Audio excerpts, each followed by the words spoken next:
আসসালামু আলাইকুম, সবাই কেমন আছেন? শুভ দুপুর। বাইরে এসেছিলাম, ক্ষুধা লেগেছে, তাই দুপুরের খাবারটা আমি বাইরেই করে নিব। যেহেতু খিচুড়ি আমার খুব পছন্দের, আর তার উপরে শীতকাল, খিচুড়িটা খেতে খুবই ভালো লাগবে, তাই আমি খিচুড়ি অর্ডার করেছি।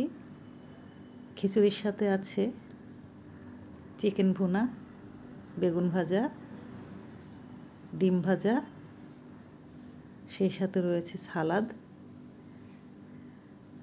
একটা কাঁচামরিচ এবং লেবুর টুকরাও আছে। খুবই উপাদেয় খাদ্য। আমি সাথে নিয়েছি একটা তেঁতুলের জুস। এই জুসটা খেতে আমার খুব ভালো লাগে। তো আমি খাওয়া শুরু করে দিলাম,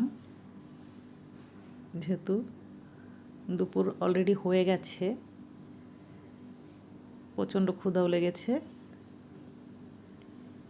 এই খিচুড়িটা খেতে আমার ভালো লাগে। শীতকালে আমাদের বাসায় প্রায় খিচুড়ি রান্না হতো, এখনও রান্না হয়। তো বিভিন্ন রকমের খিচুড়ি আছে, সব খিচুড়ি মোটামুটি আমার ভালো লাগে। তবে এই যে হালকা মাখা মাখা এই খিচুড়িটা বেশি খেতে ভালো লাগে। ছোটোবেলায় আমরা যখন পিকনিক করতাম, তখন আমরা খিচুড়ি রান্না করতাম মাঝে মাঝে, সেই সাথে থাকতো ডিম ভুনা। সেই দিনগুলো আসলে কখনোই ফেরত আসবে না।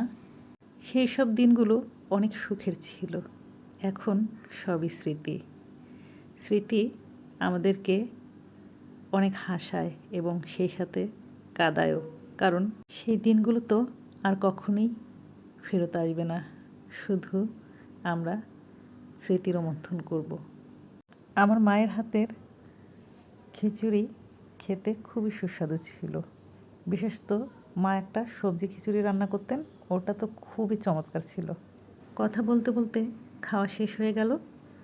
আজকে এ পর্যন্তই। সবাই ভালো থাকবেন, সবার জন্য শুভকামনা রইল।